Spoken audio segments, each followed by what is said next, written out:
Hello, everyone. Happy Wednesday and happy Cinco de Mayo. Oh yeah. Yes, Cinco de Mayo today. I totally forgot until like an hour ago. But welcome. Thanks for being here, everybody. I'm Sarah, and I will be your host along with Jade, the lovely Jade, for tonight's Crew Hello. Talk, brought to you by Shoots.video. And today, our special guest is Tim Wilson from CreativeCow.net. Yay! Hi, Tim. How are you? I'm doing great, Sarah. Thanks. Yeah, of course. And so, Tim, do you want to kind of tell us who you are and where you are? Just like a little intro for Yeah, yourself? yeah. The speediest part is I am in Hawaii on Oahu on the east side of the island, and with no complaints about that whatsoever. I've lived here for about 3.5 years and loving it. Came from California. Before that, I moved around constantly. I added it up the other day, 48 times in 60 years. So I moved a lot. That's a And lot. yes, moved all over the country, all four corners, lots of places in between. And I love it. I love moving around, but have definitely come in for landing here. And creativecow.net is the place that I work, an online community for media professionals. And we are at creativecow.net, and my role there is editor-in-chief, and we'll talk about what all of that means. That's very cool. Is Hawaii your favorite place that you've lived so far? Um, yeah. I was going to come up with some clever thing about, well, there's been something magical about every place we've lived, which is why we lived there. Yeah. And in fact, I have liked pretty much every place I've lived. I'll always be a New Yorker spiritually. That's where I started. My family's roots go back there since they came to the US. My father's family from Ireland, my mother's family from Italy, and they started my father in Hell's Kitchen, working their way down. My mother's family were potato farmers on in the far eastern reaches of Long Island, and they met in Brooklyn, and we all lived happily ever after. So Nice. at the end of the day, Hawaii is definitely the favorite place. I don't anticipate leaving. I don't blame you. I haven't been there personally, but I've seen pictures and it's beautiful. Yeah. Well, very cool. Well, thank you for joining us tonight. And as always, we have our list of questions for you. And for everyone tuning in, if you have a question throughout the webcast, please drop it in the Q&A box, and we definitely will get to those. But I kind of want you to tell me like how Creative Cow got started. Where did the name Yep. come from? So can we kind of I start with will. that? Yeah, let's do that. All right. The name cow actually started with actual cows. The founders, Ron and Kathleen Lindeboom, both had cows in their lives. Ron grew up on dairy farms in Orange County. The family, when they sold the last of their holdings, it became the parking lot at Knott's Berry Farm. I mean, they go way back in Orange County as dairy farmers there. And his wife was just happened to collect cows. And so in thinking about how to name a company for the 21st century in the tech world, they thought about names like Amazon and Apple, Adobe, that were organic names, not tech names, and liked the idea that cows are communal animals and they move slowly and deliberately. There's cogitation is kind of built into the bovine digestive system. So this idea that we would be thoughtful and considerate and move a little bit slower in an organic way rather than being named some hardcore tech go-go name. Then a few years later, one of the members in the community said, well, you could say it stands for Creative Communities of the World. And it's like, ooh, we like that. So they adopted it, but it really did come from actual cows. The roots of the community actually go back to 1995, where it began as an online user group, mostly around Media 100, which was a very big part of the beginnings of desktop video that got, it ran into the fate that many, many companies do along the way as changes happened, couldn't keep up. And so very quickly moved into other tools related to production, cameras, storage, software, especially After Effects in those days, even before Adobe owned it, became a very big part of the community. And in trying to turn it into something that was a business, that's where Creative Cow came in. None of us involved in this have any background in the web because it came along later. And I'll talk a little bit more about that later, but a lot of everything at the Cow had to be built by hand. We predated YouTube, predated obviously Facebook, WordPress, all of those things. There were no PHP forums in a box then, so it was built by hand out of Perl and CGI script back in the 90s, back before there were MP3s, before there was streaming. So, they built their own players and they built their own web architecture. So the heart of the community is forums. The number grows and shrinks as people tell us what they're interested in. And there were times when different kinds of storage needed their own support forums because, oh, this isn't RAID, this is archive, this isn't shared storage, it's fast storage. Well, now it's a little bit easier to do all that stuff. So we have one storage and archiving forum. So those kinds of changes happen naturally, but it's given us a front seat for a lot of the changes in the industry. My part in this came going back to the very, very beginning. I'd always wanted to be part of the behind the scenes part of television, not in front of the camera. I loved control rooms. And when I saw editing, that was something that I got into. So I started editing in the 70s. Then in the 90s, my wife and I started our own production company in the Florida Keys, which was another great islandy place to live, very beautiful. But nobody there was doing video to speak of. There were people who were coming in from afar to do it, but nobody was really doing much with production at all in the very, very early, I guess, late 80s. We started there in 89 and started our business in 91 as a full-time thing. So we started doing things the best we could with small format cameras that were starting to become available. But man, was it hard. Nobody knew anything. And a lot of the things that people were doing were kind of, companies were horrified to find out that we were using their products in the way we were. The name of the company was Keys Entertainment and Advertising. And that was basically what we were doing. A lot of basically evening magazine kinds of stuff oriented around the outdoors in South Florida. So we eventually started doing some government work and did a show for, 125 episodes or so that was jointly underwritten by NOAA, EPA, and Everglades National Park. NOAA through the Florida Keys National Marine Sanctuary. So a lot of outdoor stuff, science, nature. It was very enjoyable, very much appealed to the liberal arts nerd in me that wanted to know something about everything and be able to communicate to people in the community. So we did a lot of community organizing as well. And for my wife, this led into politics.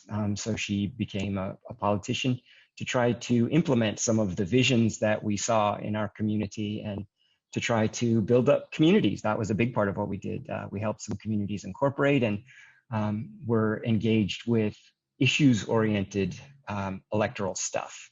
So initiatives, say ballot initiatives, rather than necessarily candidates.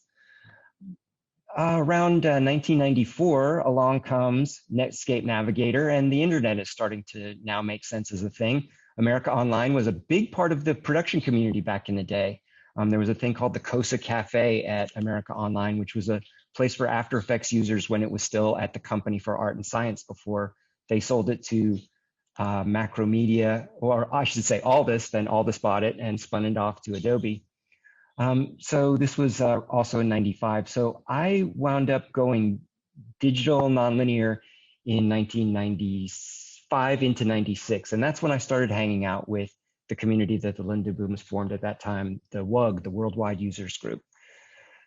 So as the business evolves, I wound up joining Boris Effects full-time, first as a demo artist, then as their product manager for Boris Effects, Boris Red, mostly on the compositing and graphics side of the company, visual effects, a little bit of the titling stuff, but that wasn't what I primarily developed. And from there, I went to Avid, where I became the head of senior product marketing manager for the Media Composer family. My last role there was to launch the software-only version of Media Composer, which I was very proud of. That was a great launch, if I say so myself. And obviously a big step for Avid to move into the world of software-only editing as an option. But it wasn't a good fit. I was not a corporate guy. My bent was entrepreneurial and independent and kind of stubborn and was not really used to sharing at the steering wheel. So I was lamenting this to my friends at Creative Cow, and they said, well, you could come work for us. So I did in 2006, started working there full time after having been a member of the community at that point for over 10 years. Because at the end of the day, what I really wanted to do was help people, not argue with them, not persuade them, not sell them. I wanted to help them. And that's really what we've been trying to do for these now 26 years is wherever people are, help them. And I want to emphasize wherever they are. I was in the Florida Keys when I started participating in this community in a town of 8,000 people. Ron and Kathleen, who founded it, were in Paso Robles, California. Beautiful place, middle of nowhere. If you've tried to get there, you know it is not on the road to anything. And they had the same situation that I did. There were no manufacturer reps there. There were no people like us weren't allowed into trade shows. There were no traveling shows. In fact, when Boris asked me to start doing demos for them in 1998, I said, what's a software demo? I'd never seen one before. Nobody that I knew had ever seen a software demo. It was the wild, wild west. So it was important to us to be able to find people like us who were doing work that was interesting in its own way, even if it wasn't going to be in anybody's sizzle reel that was going to get me a job at Marvel or anything. But it was good work. It was interesting work. I was making a living, but I had questions and manufacturers weren't interested or able to help. In the beginning, storage manufacturers in particular were horrified to find out that we were using their stuff to play video because that's not what they designed it for, because nobody was doing that. So we, not me personally, but we as an aggregate users kind of forced the issue. So then they started swooping in and saying, oh yeah, video, we do that. They didn't. It was terrible. It was disastrous and people were losing their work. So, nowadays, storage is mostly reliable and you've probably got some kind of backup. Well, then all of these things were a big crisis. So being able to help people, it's funny. Looking at this now, it was a big deal that there were these affordable cameras, right? And affordable computers. Well, I paid $2,000 for my first video production computer. Well, in today's dollars, that'd be more like $12,000. I paid $5,000 for 8 megabytes of RAM, not gigabytes. 8 megabytes of RAM cost me $5,000. It was so expensive, I couldn't bring myself to throw away when it was obsolete. I used it for Christmas decorations till about, till about 96 or 97, because it was just too painful to part with this obsolete pile of stuff. So we took out a loan to start our business against our house. We took a second mortgage, basically. So in those days, most of the people who were doing cheap video were having to take out second mortgages. So they tended to be people like me in their 30s, if not 40s, second or third careers. And yes, it was cheap, but it was hard. And if something went wrong, it was your house that was on the line. You had bills to pay to keep up the payments on your gear. And if it went south, they weren't just going to collect your gear, they were going to collect your house. And that was not really doable. The stakes were high. Well, then the turn of the century comes, and now people can go to school to learn things like digital video and nonlinear editing. And we don't even call it that anymore because it's just editing.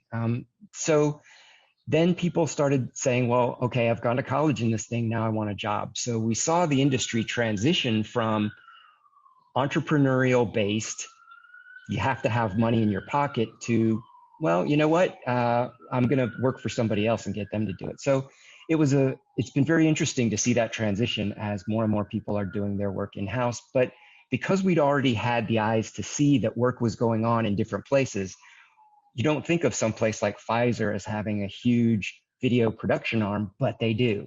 And it's not stuff that you'll ever see if you're not part of their network of, partners and investors. And, it's very internally focused. And all of the video that you see on social media that's being produced in-house, this is now a big, big part of the world. So we got to see and have a front row seat on all of these changes. The change from entrepreneurial to in-house, the change from expensive digital or expensive analog to expensive digital to inexpensive digital. Now everything is relatively affordable and everything is possible. You know, the things that you see on YouTube and Instagram and elsewhere that people are doing just to kind of show that they can with inexpensive cameras, with inexpensive software like After Effects, and doing these massive visual effects thing. It's been very exciting to see that, you know, the democratization of video and the, you know, the promise of as many channels as there are creators. That was always what people were talking about in the 90s, but it's really only been the past, say, 5 years that we've actually seen it. So I've been around a long time and I've seen a lot of stuff and I've done a lot of stuff, but it's always exciting because there's so much that's still changing, and we don't even know what's going to come out of, you know, the past year and how much longer it's going to last and what those changes are going to be as we move forward. And that's some of the stuff I want to talk to all of you about. Yeah, we should get into it. Tim, before we get into the questions, I had like a follow-up question, which was like way back earlier when you're talking about your production company. I was just curious if your production company predated the Fantasy Fest in the Keys. No, Fantasy Fest was going, but that was in a much different place. The Florida Keys is a string of islands 110 miles long. We were at the far eastern northern end in Key Largo. Key West in Fantasy Fest is down 100 plus miles the other way. And that's a long way in practice. You might say 100 miles, oh, that's not that far. But, you know, if you're living in San Diego, you probably don't go to LA that often, right? No. It's that kind of thing that, you know, so it was pretty far apart. Not now, especially when my wife was in politics. That was already going on before your production company. I was just curious how long it's been. I went to it one time and I was curious. Yeah, well, Fantasy Fest is wild, and my wife, as a politician, did ride in a convertible in Fantasy Fest and wave to people. So it was a part of our lives, but in practice, it was pretty far away. I've seen a couple of other questions, and I'm gonna jump to them if you don't mind. Sure, go for it. The forum is built. In fact, I'm gonna just do a quick screen share here. Okay. Which is, I put it on full screen. There we go. Share screen. So I'm going to now do that. So let me pull What was up the question? Which one are we the question is talking about the forum software and then also the revenue stream. So as I mentioned in the very, very beginning, we had to build our own forum software because nobody else built it. There was no such thing as forum software. So we built our own. Obviously, the century turns and there are many options now. We were slow to adopt those other options because they didn't do enough in the beginning. Well, now they do. So our forum, we moved actually just recently over Labor Day, we moved into a WordPress-based community. And this is the main page, creativecow.net. And you'll see here a feed, not unlike feeds that you see in lots of other places. You also see a few ads. Somebody asked about revenue stream, and I do want to talk about ads because ads are a part of, the people who advertise are part of our community, and I want to be very specific about what we do and don't do with advertising, because some of the stuff we don't do with ads is some of the stuff we feel most strongly about, because we think that nobody should be doing them. So I'll talk about that. But in general, this is the feed, basically all the forums. Top forums are exactly the ones that you would expect that they would be. And then we have the full list of forums, down the link. But in addition to that, we have built up a very robust user and member community. This is actually the view out my window on my profile page. Yeah, right. Look, that's the last I will do that. But what I wanted to show is within the scope of Creative Cow as a whole, it can be overwhelming. In fact, I do have I hate to do this, but it's kind of worth doing to do this, which is the numbers are worth talking about. We have around 700,000 members or people visiting us a month. Over the course of the year, that works out to about 8 million people. Over the 20 plus years that we've been going, we've got 350,000 plus members.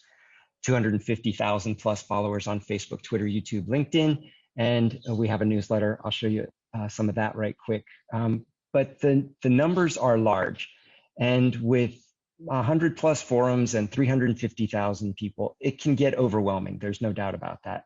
So as part of what we've done in our world of creating feeds, I have 51 people specifically that I am following along.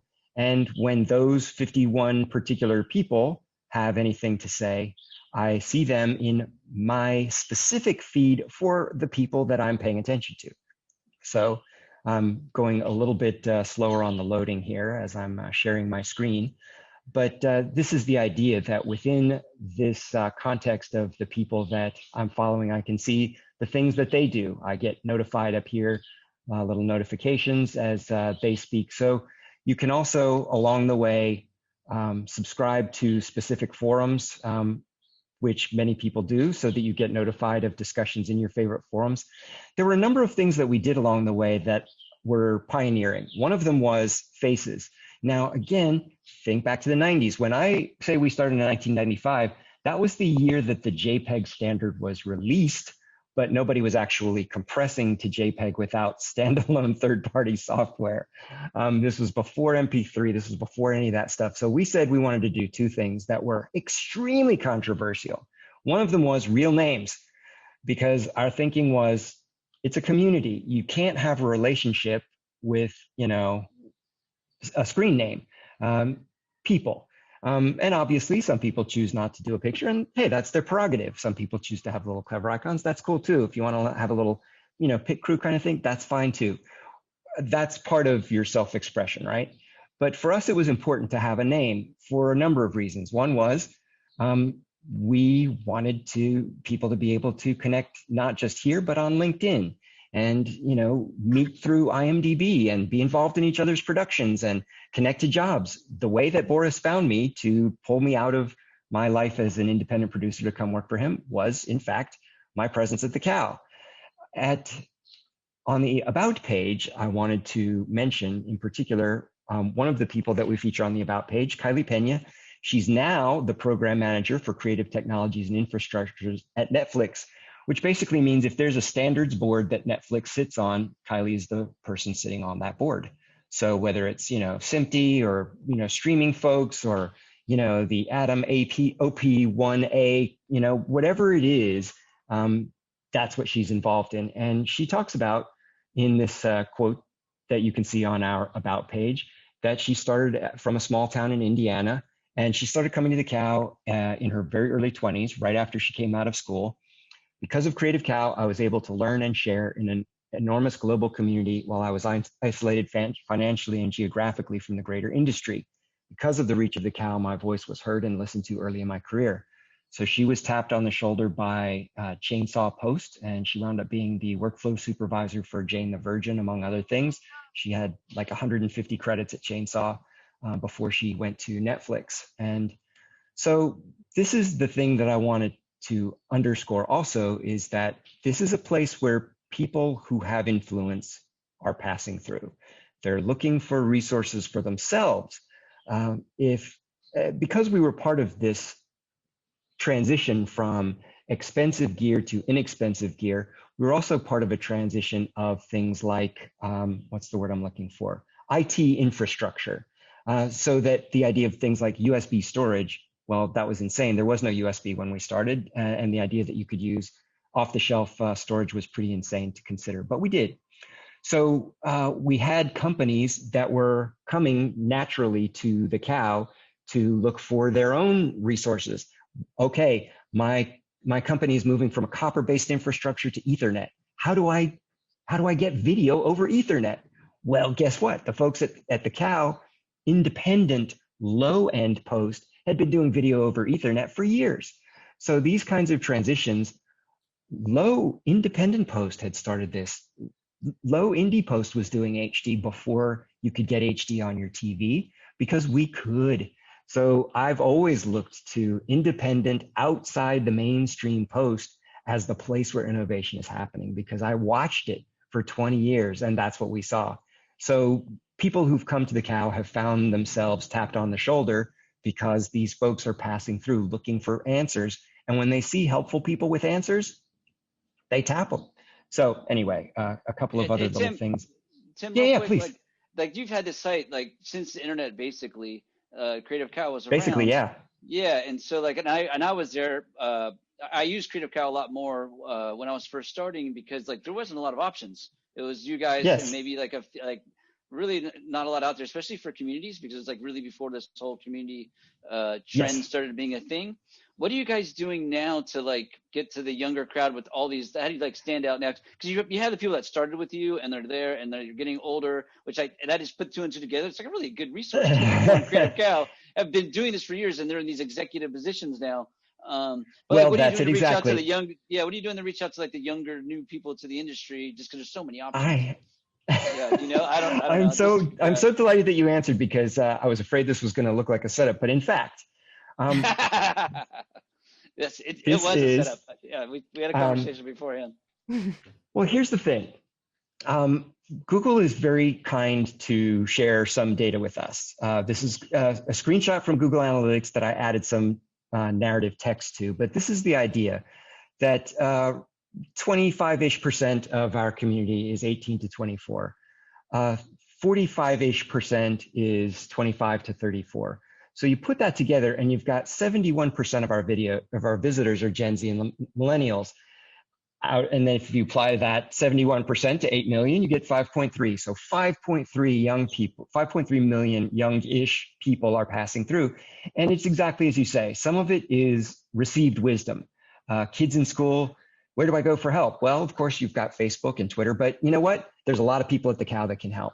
And then we see people who are then in transitional parts of their careers as they're moving out of, say, like Kylie, she moved from editorial into the technical side of management. So that becomes now another opportunity to learn. As we drift here, we start to see, you know, Gen X, boomers like me, I'm now in this category. So I represent about 3% of the cow. Most of the cow is 30 years younger than me, if not more. This is something that happened organically. We didn't do anything to target. What we tried to do was stay helpful. One of the reasons why forums were important to us back in 1995, and I say us because, again, I wasn't part of it then, but important to the founders back in 1995 is there were other things. There was AOL, not searchable. There were email lists, not searchable. Today, there are Facebook groups that are terrific. We're members of them. We have our own Facebook. So I'm not disrespecting those, but you know what? They're not searchable. You tried to search for anything that you saw on your LinkedIn feed like a month ago. Who was it who said that? Good luck finding it, because those are streams and they're fast moving and there's no real received wisdom. We had a thread not too long ago that really jumped out to me, so much so that I saved a little vision of it here. So actually I stopped my share early, so let me start that again. And that is this. There was a particular thread, and it was this idea. Somebody wants to have animated number countdown with commas. Okay, that's the kind of nerdiest aspect of the cow. A lot of it is about beautiful things or about, you know, I've got all this VHS and beta SP footage. How am I going to archive it? So there's a lot of technical questions, but every now and then there's like maximum nerdliness. And I like that too. So as I'm scrolling down, you see 2019 and you see 2020, 2021. The reason why, but I want to go back to the beginning of this thread. So let's go back to the beginning of this thread. This thread began in, oops, go away. This thread began in 2012. 2012, somebody asked about this question, and he's got a problem. He wants to do a countdown from 256 to 252,000 with commas, no decimal. Here's the thing. Software changes over time. That's what I'm saying. So how many times has this answer been like changed or the different answer over? It was updated in 7 specific years. And the thing that led it to be updated, and the place where I saw it back on the front page, back on the main feed of the site, the reason why I saw it on the front page was because in January of 2020, Adobe changed their JavaScript engine. So if you're building new expressions, far faster, far simpler, it's really a very powerful update. I understand why they did it. Guess what it broke compatibility with? Almost every old script. So people found that they had created expressions using the techniques for the old JavaScript engine, but now had to rebuild those expressions with the new JavaScript engine. So that it's searchable means that you don't have. And Sarah?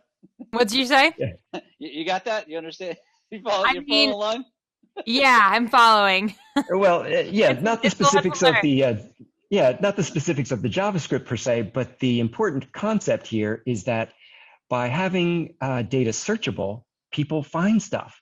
And if you search for anything about After Effects, about Avid, about DaVinci Resolve, about Premiere Pro, Final Cut Pro, chances are good that Creative Cow is going to figure high in the results because there's fresh stuff.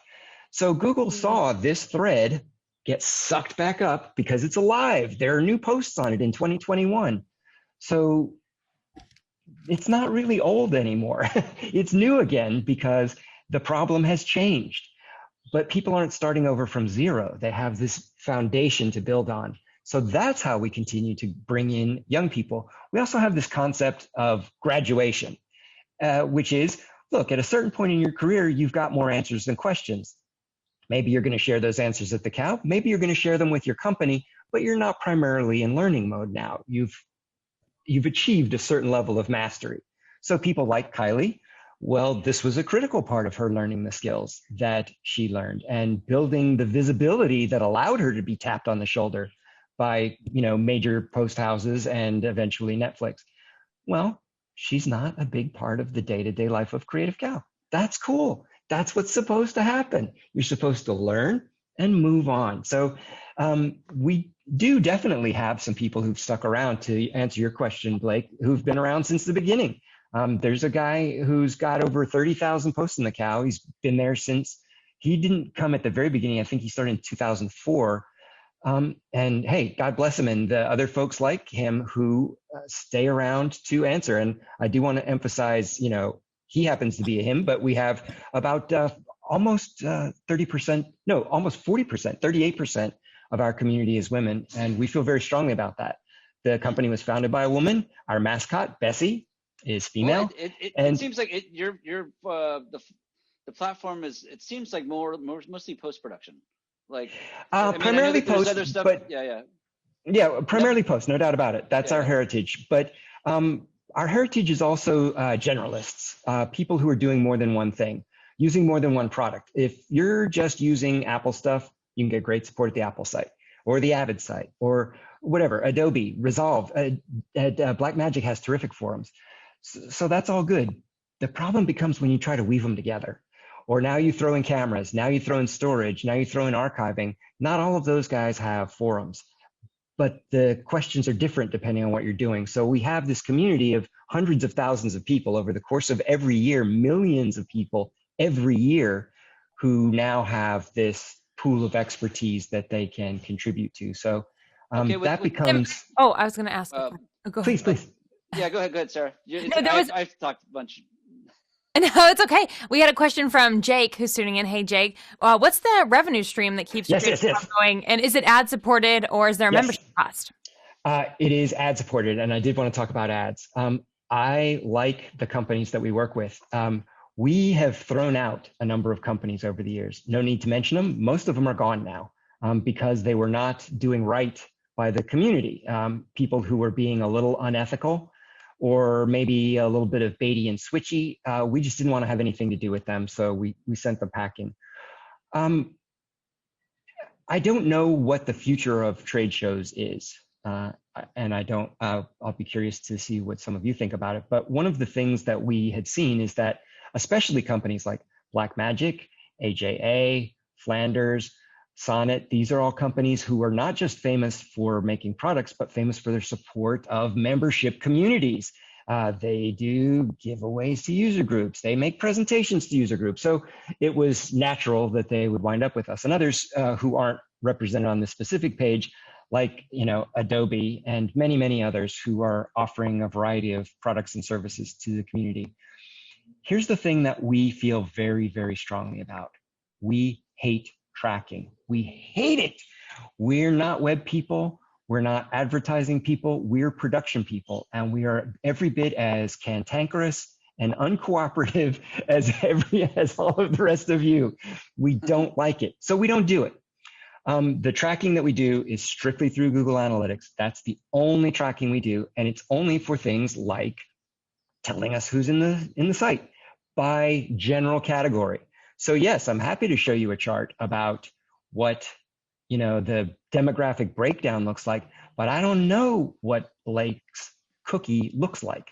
I don't know what stuff Blake has visited in the cow. I don't know what communities. I don't want to know. That's not something we care about. It's typically oatmeal.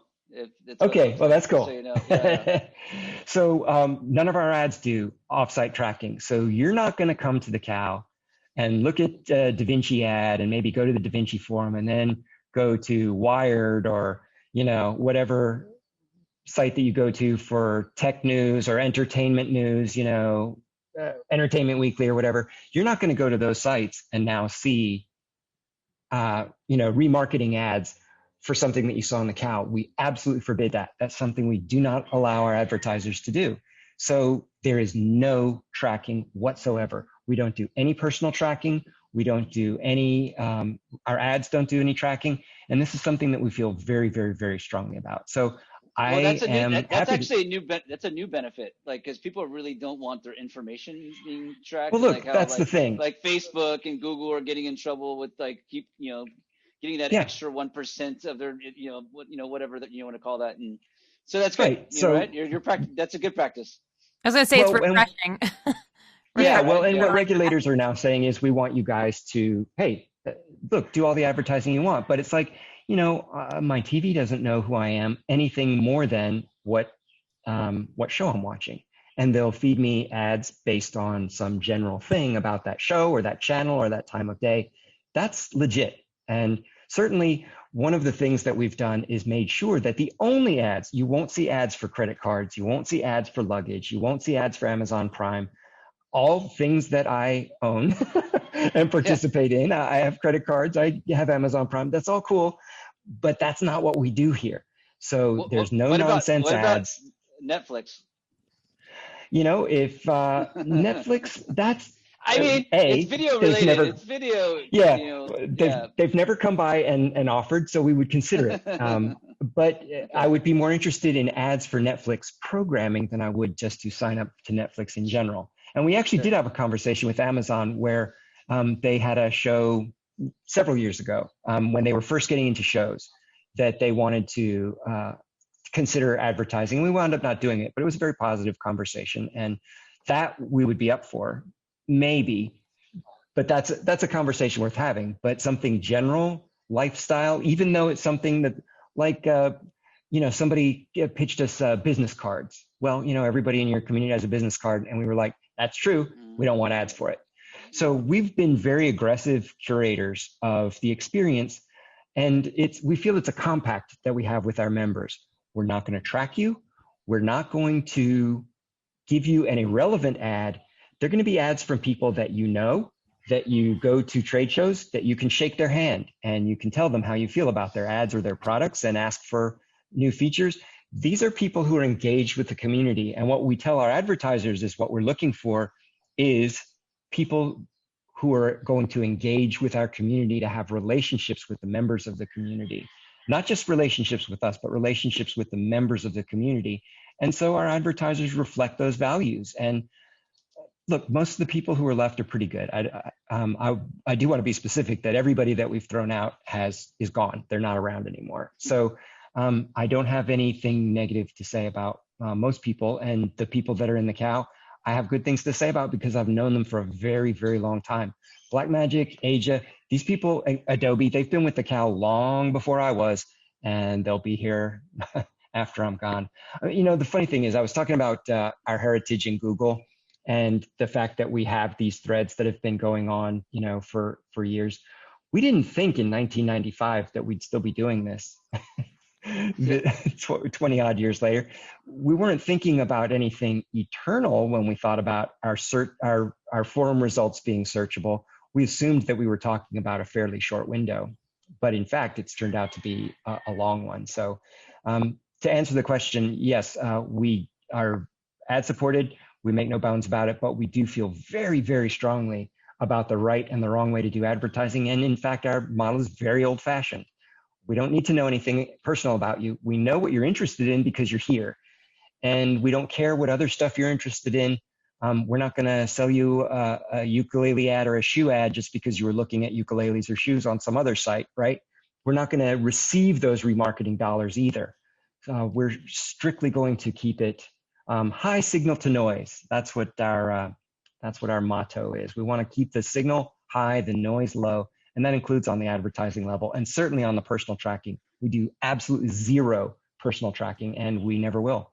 I know that, and we get a lot of grief for it from people who aren't advertising with us, but want to do that kind of personal targeting. And it's like, we're just not interested in it. And it's not because we're, we don't want the money. It's because the money's not enough to make us compromise our principles. And we need money to run the thing. We've got, I showed you, we've got, tens of millions of page views over the course of the year. It's not cheap, but you guys don't really have anything to prove in that way. You guys have been around for a very long time, and you have a lot of traffic. The sun's changing some to move. Okay, and then typically people want to see the metrics just to make sure that they're getting value. Oh yeah, no, dollar. and look, and so yeah, and we're happy to do that. And for our advertisers, we set up a custom page at Google Analytics. They can, have 100% transparency because we care about transparency. So they don't have to wait on us to see those answers. They can see exactly. And if they want to know how many 25-year-old women in Israel are watching on iPhones, well, Google will tell them that, but we're not gonna. Yeah, it's a lot of work. Go ahead. I was gonna say, what does it mean to be a cow leader? There are people who, by their nature, are inclined to help. And so these are people who have been willing to take on some responsibility to not only make sure that a question get answers, whether or not they're necessarily the one to do it. Maybe they can tap the shoulder of somebody else they know who's in the community who can help with the answer, or draw our attention to somebody who's behaving inappropriately. We do have a very, very few small handful of rules. No politics, no religion. That's one reason why we're definitely still around, is because we just don't want to hear about it. Don't want to hear about anything on either side. We are political people, religious people. It's not something that we bring to the community. So that's something that has been very important to us. But also, I did want to show you this one other graphic, and this is the last graphic I'm going to show, I promised, but it's an important one to answer this question, which is this. Just pull up the screen share control again. Oops, get out of that. Do you have any new features launching this year that you can talk about while you're pulling? Oh, yes, and I will definitely tell you about those. I don't know why I can't get to the screen share button, so give me just a second here. Did we lock you out? No, it's my fault. Oh, there we go. I've got to exit. I had minimized it before I was ready. So operator error and nothing but. So this is the last time that I will do a PowerPoint graphic for you, but it's a good one. Are these on your website, or are these just stuff you're pulling up from your computer? No, I just made these for you. Oh, yeah, so I just pulled up a report from our data center.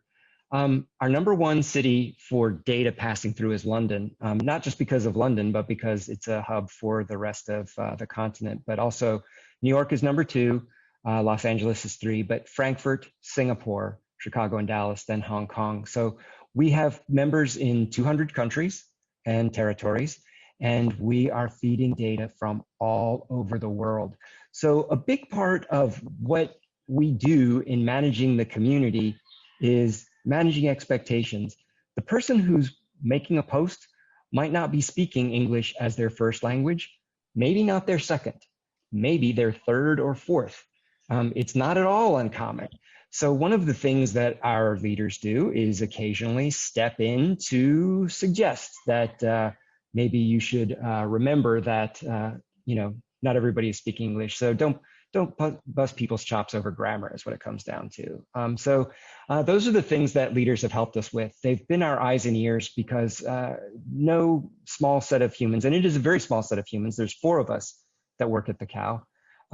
So with a community of leaders who are not unlike the role of, say, mods at Reddit or people who are admins at Facebook group, that kind of thing. So there are, if there's inappropriate language, they can flag that or edit it, delete those things. So they are helping out with some administrative tasks. Now, you asked about stuff that's coming up, and I'll tell you, I in talking about the things that we've done over the years, I did it again, hit the minimize button when I meant to hit the screen share button. We had a bunch of additional services beyond the forums, and some of those we continue to have. And those are things like, get rid of this. In addition to forums and a way to connect to individual users, we also have an extensive news section. Along with industry news is tutorials and on a whole bunch of stuff, not just software, but also things like creating a podcast studio. And Kylie was a graduate of a media program coming into the 2008 recession. She graduated in 2009. And so had some things to say about people graduating last year and this year into the middle of the pandemic. So, there are things that we do to try to create some visibility for people. Jonathan Winbush is another Creative Cow graduate. He's a major VR player. Also does a lot with 3D and visual effects. What do you mean by Rise creative? of the Silver Surfer. Tim, what do you mean by Creative Cow graduate? Yeah. Just that they've been on the site for a long time, or one of the people who used the Cow on a daily basis early in their careers and are now not part of the day-to-day life, but look back on it as part of the reason why they got where they are. So we have a lot of different things going on in tutorials. We also have people news, and this is something I want to encourage all of you to do. Some of these are executival stuff. This guy is, new vice president for, whatever at, Grass Valley, whatever. Okay, look, that's people news. But to us, we also want to talk about, colorists who are, now moved to a different company. Or if you get an interesting project, the Tattooed Torah, oh, that's an interesting project. Tell me more. Part of the USC show program. So, if you are doing anything that you want to talk about to anybody, send me a note. Tim@creativecow.net. And let's see what we can do about making you one of the people that we feature here. We feel really, really strongly about people news because this is who we are. And not just for Hollywood. Obviously, a lot of these people have, work for post houses that have PR people working for them. But again, I started in this business in the middle of nowhere, Florida, in a town of 8,000 people. And I feel very strongly about wherever you are in the world, whatever it is you're doing, if it's worth talking about, let's tell that story to millions of people.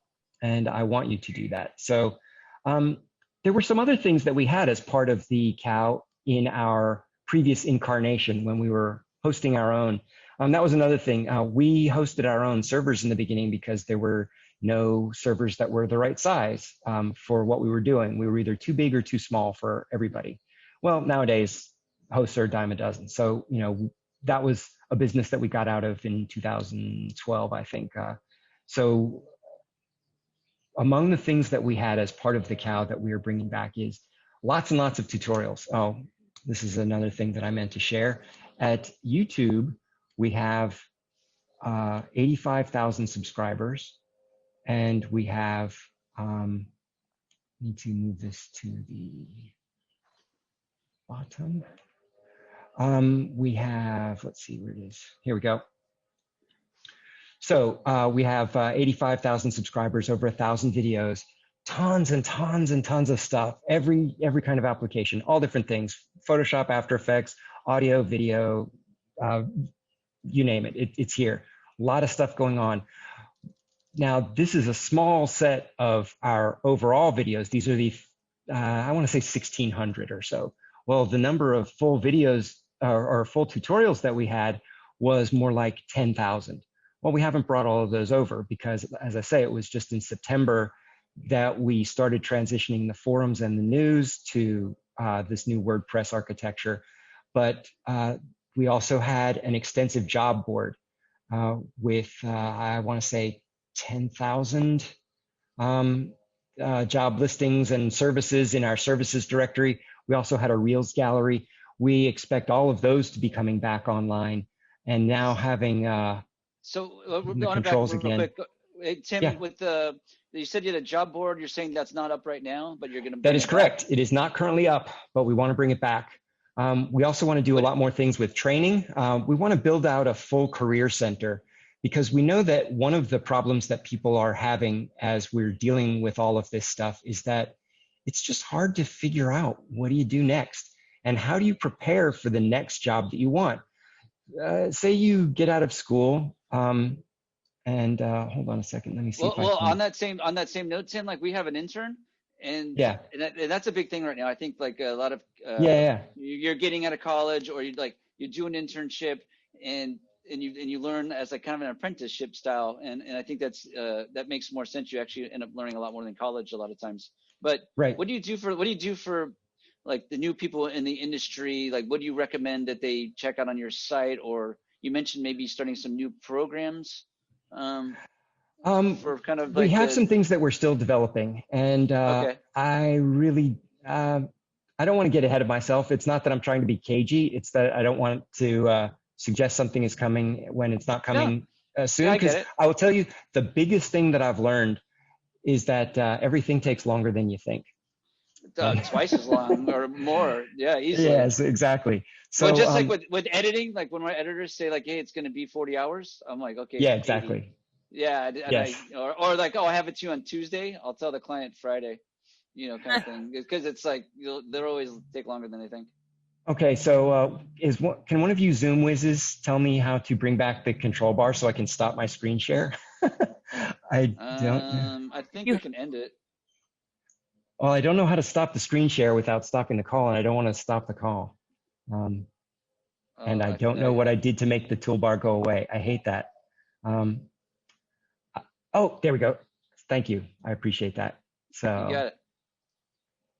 So let us now. Okay, there we go. And I'm no longer sharing the screen. Is that correct? Correct. Yes.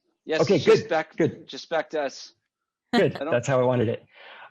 So yeah, we do have some things coming, and some of it is going to be bringing back old stuff, including the job board and the Reels gallery. I love the Reels gallery, and I always learned a lot about what people were working on, especially in the world of motion graphics, which is over my head, I will admit. So those are kind of the heart of what we're doing. To help people who are asking or who are in the part of their career where they're thinking about the next step, I'll give you an example. You come out of school, and you're the person that gets hired to post videos on Facebook, right? Maybe you now step up to be the person who makes those videos. What about when you want to be the person who decides which videos get made and where they get posted? Maybe you want to get tied into the rest of the company's messaging platform. So you want to get more directly into marketing.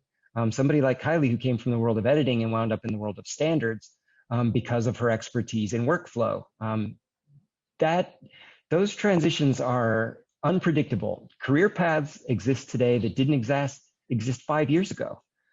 So the thing that I recommend is coming into the forum where you are, whether it's Premiere or Final Cut or whatever, and ask, because somebody else has gone through that. And we have these conversations all through the cow all the time.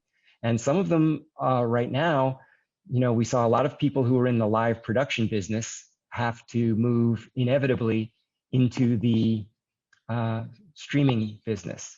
So how do you transition those skills from live presentation into streaming presentations and all of that? So it gets crazy, but I know that we're coming to the end of things. So I want to ask if there are any other questions, because I've been kind of yappy here, and then That's okay. No, we like think, it. It's great. I mean, I was going to say for anyone tuning in, if you have a question, now would be the time to drop it in the Q&A box. But I mean, I've been loving everything you're saying. One question I did want to ask is, what are your thoughts on the future landscape of your industry? You know what? I will tell you, wow, the sun is really coming in the window now. So I'm trying to kind of get out of the hot seat here. The number one trend that I see for 2020 into 2021, working a lot harder for a lot less money. I don't know what to do about that. I don't like it. Don't like it at all. I'm well, that's I think that's a trend in our whole society. That's our whole trend. Yeah, well, yeah, but I think especially so in production, because everybody's poor mouthing, oh, you know, my budget, and we don't know when customers are coming back. And look, I don't mean to belittle that. That is a real thing, and we do, you know, we have sponsor partners who are saying, look, you know, we've got all of our gear is sitting on a loading dock in China. You know, we don't have any drives to sell right now, so we don't want to advertise. We have no drives. Yeah. Well, I sympathize with that. I mean, that's a terrible thing. I don't mean to make light of this even a little bit, but I think what we're seeing is that because everything takes longer, we're having to teach ourselves stuff at a faster than usual pace. Nobody who's in this business for any length of time has failed to learn how to teach themselves. Mm-hmm. If so, they are out of this business and have been for a while now. That's the thing with our still industry. Different. Yeah, the only thing that's consistent in our industry is change. And you're always changing. Yeah. So this round is different. I think we're all working harder to keep up, and all having a harder time keeping up. Budgets are smaller. Everything's taking longer. So I really feel for people who are trying to make a go of it. In fact, I was going to ask, how are you making a go of it? Business okay? Is it not okay? I would love to hear, you know, like all of you, how is stuff going? Sarah, what do you see coming? Are things going good for you, Sarah? Yeah, actually, voiceover 2020 was oddly a really great year with voiceover, but that's also because a lot of companies had to do a lot of shifting and getting their message out there, or whether it was commercially or internally, they were, you know, you need voiceover. So it was good. And, you know, 2020 has been too. So, and I know with a lot of other voice actors, it's been all right, just with kind of the shift and stuff, that it was more work kind of coming in. Good. Yeah. What about you, Blake? 2020 was not fantastic, but I actually enjoyed it. Do I want it again? No, but like we got to slow down. We got to revisit our process, our workflows. But like we had 2 months of like zero business, and then that was scary. And then things, you know, then the third month things started picking back up because, I mean, we had to tell our landlord like, hey, we'll play it by ear. We can pay you right now. And like, but we have a really cool landlord, and he's like, hey, okay, I get it. Everybody else, and we're the only, like, he actually said afterwards, like, you're the only tenant that actually paid the whole time. I'm like, well, great. Like, why do I overpaid? Give me some money back. Right? Yeah, really. but yeah, I mean, we did fine. I get like a lot of our gig economy people, they're really struggling because we normally rely on them for overflow, like more, or like on bigger shoots. And so we really were just with our internal team. And I mean, it was a little bit of a struggle for us. We weren't like Sarah, we weren't busier. And like some industries got busier, like web development type companies that, you know, some industries, like it was really nice for them, like our Zoom.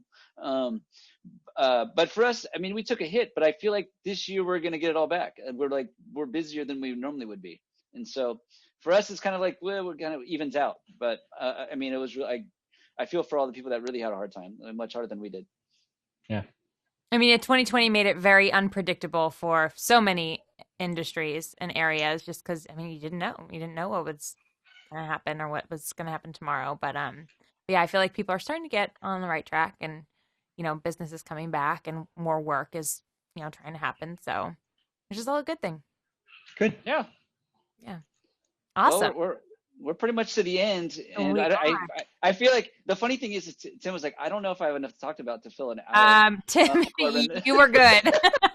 You were really good. Sometimes when I see it's going to be one person, I'm like, oh gosh, well, I have to, like, you know, really fill or talk stuff like that. But and so I like when there are multiple people on the panel, but this has been great. I just kind of got to sit back and listen, which thank you. We're part of the audience. We're just hanging out with the audience. Yes. Right? But to close it out, like we always do, I just have you say, if you want to say your name again, but where people can find you, like on social media, the website and everything. I definitely would love to connect with folks on LinkedIn, which is still something that I do, even though I'm not looking for a job. I do enjoy connecting with people. I am at Creative Cow, obviously, and my email, tim@creativecow.net. Always happy to hear from anybody. Other than that, I keep a pretty low profile online. I do a little bit of pictures of pets and clouds and flowers on Instagram, and that's about it. Yeah, you'll find me on the usual places at the Cow and LinkedIn. So, and I would truly love to hear from people. So please do get in touch. Tim@creativecow.net, and at LinkedIn, there's only one of me, and you'll find me. Awesome, Blake. Do you have anything you want to say? Well, yeah, I wanted to. Sarah had Jade had technical difficulties, and she texted me. But you could find her at jadeandjaded.com, and she does a thing. I was hoping that she was going to put on our globe, because she does she's into saving the planet, which is a good thing, and she does a thing called Entertainment for Change. And so I just want to, unfortunately, she computer crashed or something on her end, which is it happens. Okay, so for me, I'm Blake, and I'm with my partner. We run Blair Media, which is a production company, and we also run Shoots.video, which is a production community, similar but way different than Creative Cow. Cool. Awesome. And as always, I'm Sarah Marintz. You can find me at sarahmarintz.com and on Instagram at Sarah Marintz. And thank you again, Tim. This was great. And I hope everyone has a great rest of your Cinco de Mayo. Go eat some tacos now. Oh, yeah. I keep forgetting. Cinco de Mayo. Margaritas and tacos. Awesome. Thanks, everyone. Bye. Thanks so much. You might be looking at Shoots.video and thinking, so how does this all work? Is this about A, setting up the whole crew for me, B, just giving me options and having me handle it, or C, something in between? Well, it's D, all of the above.